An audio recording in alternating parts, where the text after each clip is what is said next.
నమస్తే అన్న. నమస్తే మేడం. మీ పేరు? పేరు గోపాల్ అండి. ఓకే. ఎక్కడ ఉంటారన్న? మేము సంగారెడ్డి జిల్లా.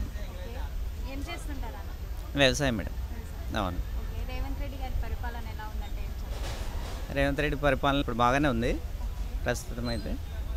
సంక్షేమ పథకాలు అందుతున్నాయా? సంక్షేమ పథకాలు రుణమాఫీ అయితే మాకు అయింది. ఓకే. ఎంత ఈ- అయిందంటారు రుణమాఫీ? మాకు 2 లక్షల రూపాయలండి. 2 లక్షలు. అవును. ఓకే. రైతు భరోసా పడిందా? రైతు భరోసా పడిందండి. ఓకే. మరి ఇంద్రమ్మ ఇల్లు శాంక్షన్ అయిందా? శాంక్షన్ అయినా మేడం. సన్న బియ్యం వస్తున్నాయా? సన్న బియ్యం వస్తున్నాయండి. ఎలా ఉన్నాయి అవి? బాగున్నాయి మేడం. అంటే ముందు దొడ్డు బియ్యము అమ్ముకుంటుండే చాలా వరకు. అవును, ఇప్పుడైతే అవి తీసుకొని తింటున్నాం మేమైతే. అవును, బాగున్నాయి.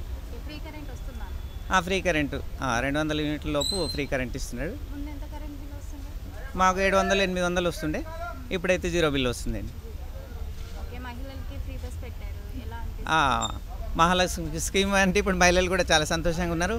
మరి వాళ్ళు కూడా ఇక రాష్ట్రం అంతా ఎట్టనైనా ఫ్రీగా తిరగొచ్చని సంతోషపడుతున్నారు వాళ్ళు కూడా. ఓకే. మళ్ళీ కూడా రేవంత్ రెడ్డి గారు వచ్చే అవకాశం ఉందంటారా? ఉందండి. మీ ఉద్దేశంలో బీఆర్ఎస్ గురించి ఏం చెప్తారు? బీఆర్ఎస్ అంటే కేసీఆర్ కొంచెం అవినీతి పరిపాలన చేసి మరి దిగిపోయిండు.